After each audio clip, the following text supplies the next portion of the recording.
안녕하십니까. 신인균의 국방TV 디펜스 브리핑입니다.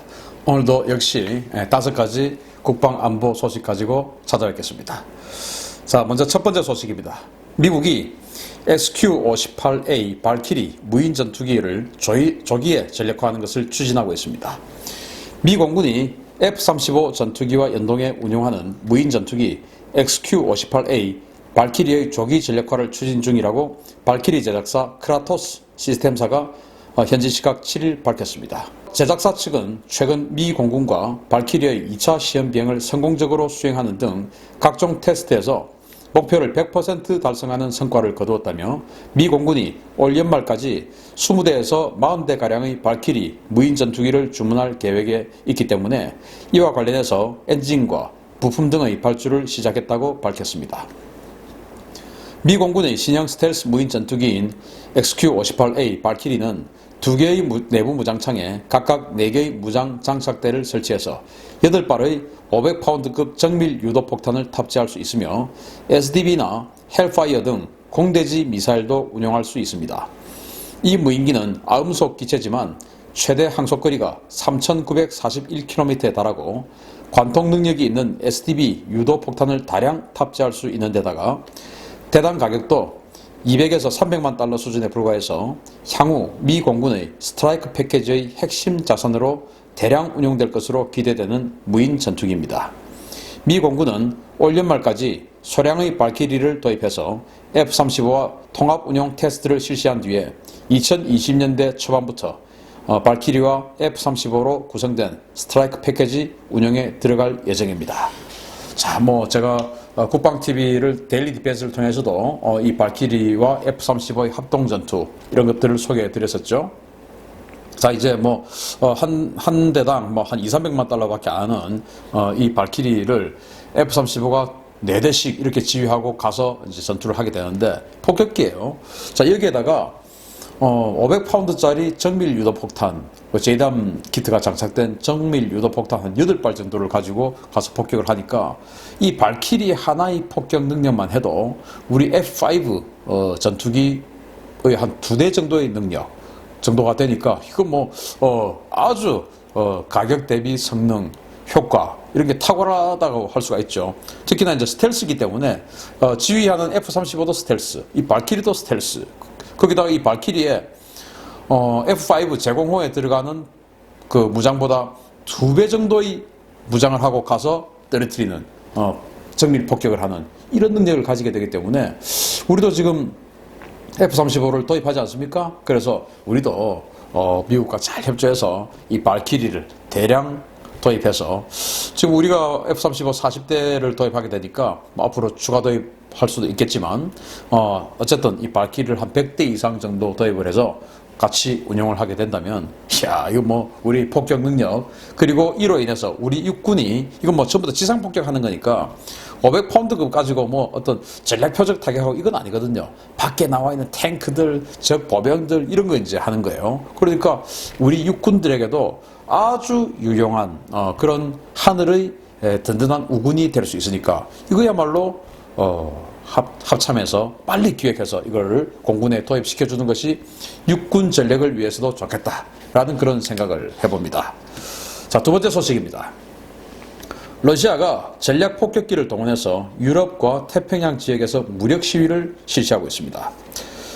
러시아가 전략 폭격기를 개조한 장거리 해상 초계기와 전투기를 동원해서 발트해와 태평양 지역에서 지속적인 무력 시위에 나서고 있습니다. 러시아는 지난 8월 5일과 6일 양일간 발트해 연안의 에스토니아 일대에서 군용기를 동원한 무력 시위를 벌였습니다. 지난 5일에는 정찰기로 개조된 것으로 추정된 안토노프 26 수송기가 에스토니아 영공에 진입해서 영국 공군 유로파이터 타이푼 전투기가 긴급 출격해 대응했고 같은 날 투플레프 142 해상 초계기 2대와 수호이 27 플랭커 전투기 2대가 접근해서 역시 영국 공군이 대응에 나섰습니다.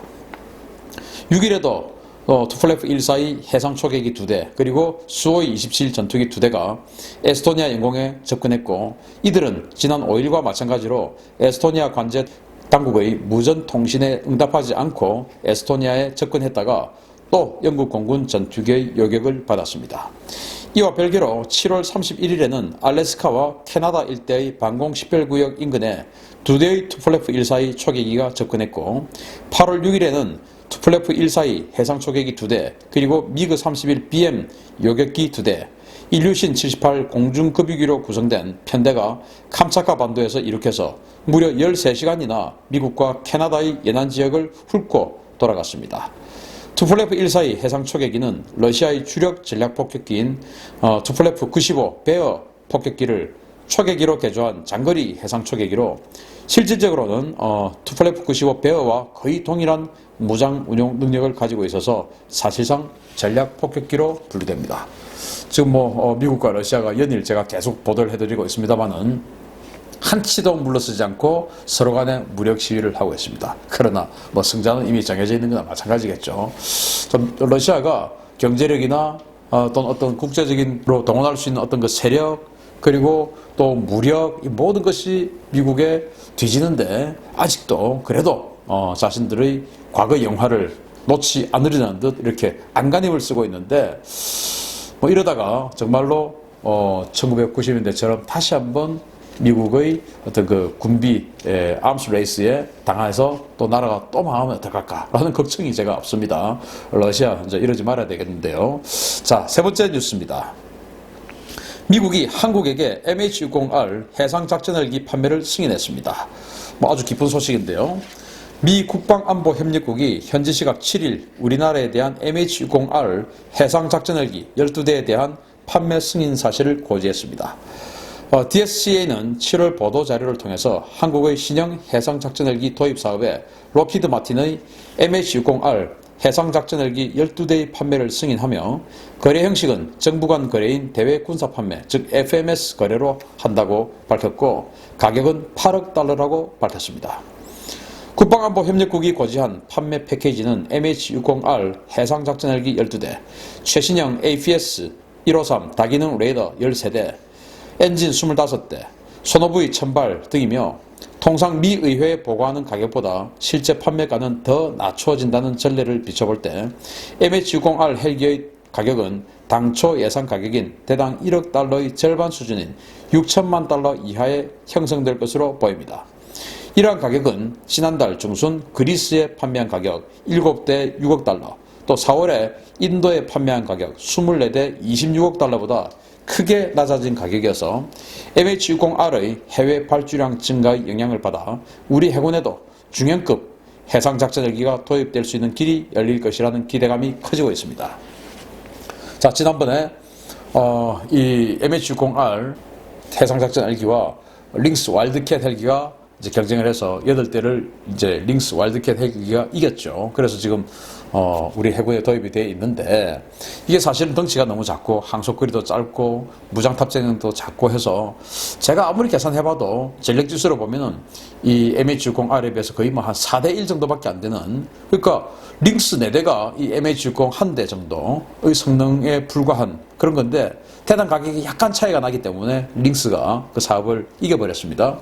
그런데 이번에 미국이 대당 판매 가격을 왕창 낮춰서 지금 이제 들어왔는데, 이것은 우리 해군에게는 굉장히 큰 기회가 아닐까 생각이 되고, 일부 그 유럽의 무기를 중개하는 그 중개업자, 방산 중개업자, 에이전트와 깊은 관계가 있을 것으로 추정되는 그런 일부 기자들이 이 MH-60R의 입찰 참가에 굉장히 비난을 하고 있었는데, 아마 이 국방안보에 관심이 있으신 분들 제가 말하는 그 기자가 누군지 아실 거예요.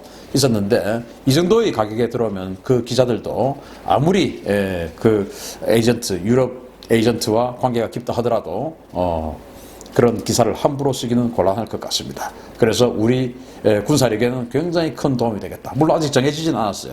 굉장히 큰 도움이 되겠다라는 희망을 가져봅니다. 자, 다음 뉴스입니다. 미 해병대 31MEU, 이제 해병 시속 원정군이죠. 이 31MEU가 F-35B 스텔스 전투기를 가지고 첫 해상 실탄 사격, 그리고 핫 릴로드 훈련을 했습니다. 미 해병대 와스프 원정 타격 전단이 지난 4일 F-35B 전투기를 이용한 최초의 해상 표적 실탄 사격 훈련을 실시했다고 미 해병대가 8일 밝혔습니다. 현재 파푸아 뉴기니 인근 솔로몬 제도 일대를 항해 중인 와스프 원정 타격전단은 지난 4일 F-35B 전투기를 이용해서 일명 킬러 토마토 파괴 훈련을 실시했습니다. 킬러 토마토란 해상에 설치하는 부유식 모의 표적으로 공기를 주입하는 주황색 모의 표적이 토마토와 유사하다고 해서 붙여진 별명입니다. F-35B 전투기는 외부 장착형 GBU-22 기관포 포드와 GBU-32 1000파운드 JDAM 그리고 PAVA-2 500파운드 레이저 유도 폭탄을 이용해서 킬러 토마토를 정밀 타격하는 실탄 사격 훈련을 실시했는데 사상 처음으로 실시된 F-35B의 킬러 토마토 파괴 훈련에서 주목할 만한 점은 핫 릴로드 훈련도 함께 실시했다는 것입니다. 핫 릴로드란 상륙함 갑판에 착륙한 F-35B의 엔진을 끄지 않고 신속히 무장을 재장착하고 다시 한번 이륙해서 또 한 번의 소티를 소화하는 것으로 F-35B의 지속 작전 능력을 보여주는 것입니다. 자, 오키나와에 있는 제3해병원정군, 거기에 이제 전초부대가 31MEU인데 이 31MEU가 지금 와스프 전단에 탑승을 하고 훈련을 하고 있어요. 파푸아 뉴기니 인근의 솔로몬 제도 인근에 있다고 하는데 여기에서 이 F-35B를 이용해서 지금 이제 처음으로 실탄 사격 훈련을 한 겁니다. 하늘에서 이제 기총 사격도 하고요. 그리고 500파운드 JDAM 사격 훈련도 하고 또 레이저 유도 폭탄 사격 훈련도 하고 이렇게 했는데 뭐 명중률은 좋았겠죠. 그런데 핫 릴로드라고 다시 이제 상륙함으로 돌아와서 수직 착륙을 합니다. 수직으로 F-35B는 수직이 착륙을 하니까 수직 착륙을 해서 엔진을 끄지 않고 바로 다시 무장을 장착하고 다시 떠서 폭격을 하는 이런 훈련을 했다라고 하니까 이제 이 F-35B를 실전에서 운용할 모든 준비를 거의 이제 다 하고 있는 것이 아니냐. F-35B를 뭐 아주 이제 전쟁이 예를 들어서 발생을 하면은 평소처럼 F-35B가 착륙을 하면 경납고로 들어가서 다시 거기서 정비하고 뭐 휴식하고 다시 나와서 엘리베이터 타고 다시 나와서 또 뭐 나가고 이게 아니지 않습니까? 개전 초기에는 뭐 아주 긴박한 상황이기 때문에 착륙하자마자 엔진 끌 겨를도 없이 조종사 교체할 겨를도 없이 바로 그냥 다시 무장 탑재하고 다시 떠서 또 폭격하고 이런 일이 이제 그러니까 가혹한 환경이죠. 이런 일이 벌어질 텐데 실제 그런 훈련을 했다라고 하니까 이제 실전 투입의 전초 단계는 완전히 이제 다 끝났다. 이제 실전하면 된다. 라는 그런 단계까지 진입했습니다. 자, 마지막 소식입니다. 슬로바키아가 8억 달러 규모의 최신형 F-16 전투기 구매 계약을 체결했습니다. 슬로바키아가 미국으로부터 최신형 F-16 전투기 14대를 구매하는 계약을 체결했습니다. 구소련제 미그-29 전투기를 주력으로 운영해왔던 슬로바키아는 최근 친미 노선으로 급격히 선회하며 미국과의 관계 강화를 추진하고 있는데요. 그 덕분에 미국으로부터 아주 파격적인 조건으로 최신형 F-16을 도입하게 됐습니다. 슬로바키아 정부는 지난해 12월에 F-16 블락 70 전투기 14대를 13억 달러, 우리 돈으로 대당 1129억 원 수준으로 도입하는 가계약을 체결한 바 있는데요. 이 계약이 미국 정부가 계약자가 되는 대외 군사 판매, 즉 FMS로 이루어지면서 무려 5억 달러, 거의 6천억 원 정도를 절약하게 됐습니다. 이 계약에 따라서 슬로바키아는 대당 694억 원의 F-16 최신형 버전을 풀옵션으로 14대 도입하게 되었고 30발의 암람 미사일 그리고 100발의 슈퍼 사이드와인더 공대공 미사일도 손에 넣게 됐습니다. 슬로바키아는 이 전투기들로 기존의 미그-29 전투기들을 모두 대체할 예정이며 이번 전투기 구매를 통해서 나토 공군과의 연합작전 능력이 더욱 배가될 것이라는 기대를 내비쳤습니다. 자, 슬로바키아는 과거에 뭐 냉전 시대에는 공산국가였죠. 체코슬로바키아 그게 이제 분리가 됐는데 이 슬로바키아는 당연히 뭐 과거에 공산국가였기 때문에 소련제 전투기를 썼고 그게 아직도 이제 사용을 하고 있다가 미그-29죠. 당연히 미그-29를 쓰다 보니까 지금 뭐 나토에 가입을 했다 하더라도 기존의 나토 국가의 어떤 지휘 통제 네트워크 이런 게 거의 될 수가 없는 것이죠. 그러던 차에 이제 미국이 F-16 전투기를 아주 싸게 제공한 겁니다. 그러니까 이 최신형 F-16 전투기를 또 옵션도 보니까 굉장히 좋아요. 이런 것들을 694억 원 정도에 제공을 했다라고 하는 것은 미국이 거의 안 남기고 줬다라는 겁니다. 왜? 러시아차 무기 다 빼고 슬로바키아의 전력이 강해지면 사실은 나토를 통갈에서 작전 지휘를 하는 미군 주도의 그 나토 전체의 전력이 올라가는 거니까 미국이 굳이 여기 돈 남기지 말고 우리 팀의, 우리 부대의 전력을 강화시키자라는 차원에서 지금 슬로바키아에 이 F-16을 아주 싼 가격에 제공을 한 것 같습니다.